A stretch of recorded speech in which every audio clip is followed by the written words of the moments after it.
भगवान राजा परीक्षित कहते हैं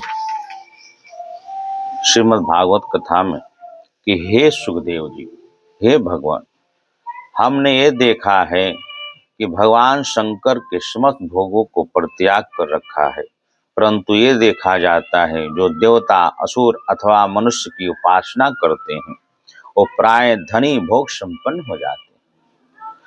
जो भगवान विष्णु लक्ष्मीपति हैं, परंतु जो उनकी उपासना करते हैं प्राय धनी भोग संपन्न नहीं होते, वो निर्धन होते हैं। दोनों प्रभु के त्याग भोग की दृष्टि से एक दूसरे का विरुद्ध स्वभाव वाले हैं, परंतु उनके उपासक स्वरूप के विपरीत फल मिलता है। मुझे इस विषय में बड़ा संदेह, त्यागी उपासना भोग लक्ष्मीपति उपासना त्याग कैसे मिलता है, मैं जानना चाहता हूँ।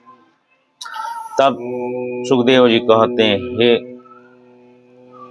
भगवान श्री कृष्ण कहते हैं, हे राजन, जिस पर मैं कृपा करता हूँ उसका सब धन धीरे धीरे भर लेता हूँ और निर्धन हो जाता है। उसके सगे संबंधी उसे दुखाकुल चित्त का परवाह न करके उसके छोड़ देते हैं।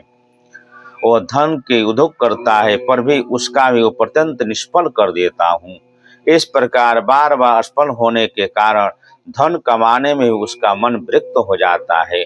उसे दुख समझकर उधर से मुंह मोड़ लेता है और मेरे प्रेमी भक्तों का आश्रय लेकर मेलजोल करता है। तब मैं उस पर अपनी अहूति की कृपा का वर्षा करता हूँ।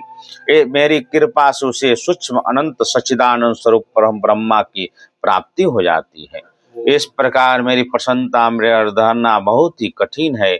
इसे साधारण लोग मुझे छोड़कर मेरे ही दूसरे स्वरूप देवताओं की आराधना करते हैं।